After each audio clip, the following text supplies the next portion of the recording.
Any thoughts on Fitch downgrading the U.S. Government bonds from AAA to AA? Yeah, my thoughts are, I mean, it is deserved. If you guys don't know, like, debt is rated from AAA to like BBB, which is funny. It's just a funny way of saying F, but they don't want to say F. So it's like AAA, AA, A, BBB, BBB. And they want to say fucking FCD, but nobody would buy debt rated F, so they call it fucking B. America got downgraded from perfect AAA on our debt to AA plus from a major rating agency's Fitch, which means 2 out of the 3 major rating agencies don't rate us as AAA because we have so much fucking debt and it kind of a mismanaged government in general. Like we have so much polarization that there's a good chance we never pay it back. Not a good chance, a AA plus chance. The main thing is it doesn't super matter. It's becoming more and more obvious that our infinite amount of debt is a problem. It's a problem that eventually needs a solution that no one's talking about.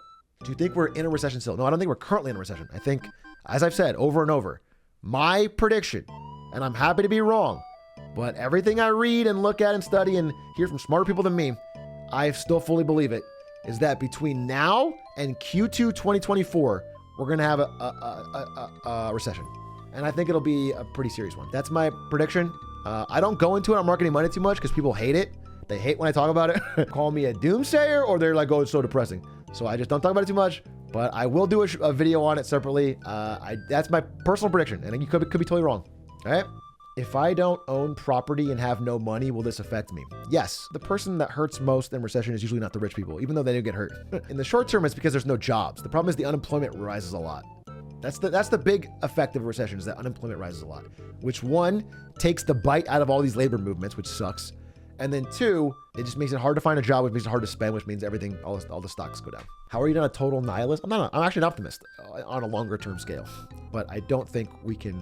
I think we've gone through decades of absolute money printing, debt-fueled speculation, 0% interest rates. They finally spiked interest rates up, and there's gonna be a reckoning, and it's more than what we saw. That's what I'm saying. How does a recession end? I mean, eventually the economy starts growing again once the excesses are drained from the system. Recession worse than 08? I have no idea. I wish I could tell you exactly. I have no idea. Okay, I'm giving you a general sense that things are unwell in the economy outside of 7 companies. And eventually that'll lead. I mean, it's actually already leading to layoffs. There's already more people losing their job, like month over month, every month. Full-time jobs are disappearing. Even the last jobs report, which was called good, showed full-time jobs contracting and part-time jobs increasing. And they called that good. But full-time jobs are disappearing. I mean, so it's already happening. And then once that happens long enough, and inflation is still pretty sticky, people can't afford shit. And that's why they stop buying shit. Right now, shit is being kept afloat by 2 things. Number 1, credit card debt is higher than ever. People are, they want to keep their same lifestyle, but can't afford it. So they're spending more on credit cards. And then number 2 is this thing called the ERC, which is the Employee Retention Credit or something. It's basically like PPP loans, but you can't track it. And that is like legalized fraud. Basically, anyone can make a fake company and get a fucking ERC credit for 100K, 200K, 500K, 1.2 million. And you'll see, I mean, if you are in anywhere around like business news, or you watch anything that would be like for a business owner, you'll see all of these ads with catchy jingles about get your free ERC credit. Here's that, we'll sign up for you. You know, it's like, there's so much fraud. There is so much fraud from the IRS right now. So that's propping up rich people, and then credit cards propping up poor people. And both those things are closing. So what are PPP loans? So when the pandemic happened, the government was like, holy fuck, businesses are closing like crazy because everyone's staying at home. We have to give them loans to stay open and keep employees working because they were going to fire everybody. So they created the PPP system, which is like the Payment Protection Program or whatever. And they would give money to any business that would say, hey, I have employees, I need to keep them on. The problem is they didn't verify any of it. So it was riddled with fraud. People were setting up fake companies saying I have 12 employees, getting tons of money, and then buying Ferraris and yachts. And also, if they were real companies, they were firing people anyway. So like Applebee's would take a PPP loan and then fire people and then keep the money. And almost all these loans were forgiven. So they're not even loans, they're just free money. And it caused like a lot of the mania and the bubble in 2021. But the one thing about PPP loans was that you could look up who got them. It was public. And so a lot of people got shamed into returning the money, or you could track it. But then they created the ERC, which is like that, but you can't track it. It's not public. And that's what's happening right now. The ERC is giving out like $30 billion a month. And most of that is fraud, bro. I mean, I'm sure it's gonna come out just that it's a massive amount of fraud.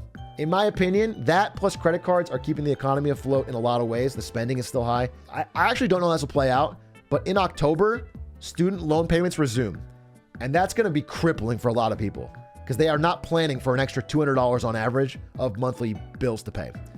And it's possible that Joe Biden, his hands are sort of tied legally, but he's the president, so he could find some executive order using a loophole to try and block it. And I think he will, because it's very important for votes. So I think he will, but I don't know how. And so I'm still operating under the assumption that October is going to have student loans. That's my thesis. All right. That's what I'm saying. And I will, if I'm wrong, then I'll admit it in Q2 2024, and I'll say 100%. Even if it happens afterwards, I'll say I was wrong. But that's my thesis, and that's what I'm basing on. And if data changes, I'll change my mind. What does sticky inflation mean? For example, if you look at trueflation.com, which is probably the best way to keep up with where inflation's at, you'll notice that it has gone down quite a bit. It's now only rising like 2.3%, okay? And it used to be, fucking above 10 back in August of last year. But that doesn't mean prices have gone down. That means prices are still going up from their elevated levels. They're just not going up as much. So if like a Chipotle burrito used to cost $8 and now it costs $14, then, next month it might cost $14.10. So it's small increases, right? But the prices are not going back and down. And I think whatever you've seen from like things cost more than they used to, it's very unlikely any of that's coming back down. It might stay flat, which would be good. If we get around 2%, that'd be great. But there's a worry generally that inflation might be stickier than we thought and actually have some more flare-ups, especially as gas prices start to go up again. Are you sad about the Pac-12? I don't know shit about college sports, I'll be honest with you, but I read a lot about the Pac-12 and the Big 10, actually it's Big fucking 20 now. You guys, I'll give the brief update. I didn't want to do this in wins and fails because I don't know enough about it to give, but I can give you my understanding. Colleges have sport leagues where all of the colleges in an area will band together into a group like the Pac-12, Pacific 12, Big 10, and they'll play sports against each other. They'll play basketball and football and everything in a league. And they'll sell the media rights to these leagues to TV to make money. And it's been very lucrative. Now, unfortunately, some of these leagues are much better at doing this than others. And the Pac-12 was pretty bad. The best deal they could get for media rights was basically $23 million per school from Apple. Apple was going to pay to broadcast all their games, $23 million per school. But the other thing, the Big 10, found a way to get like 37 million, okay, per school. And so money talks. And all these schools that had been in these storied leagues for a long time and had all these rivalries were like, just fuck it.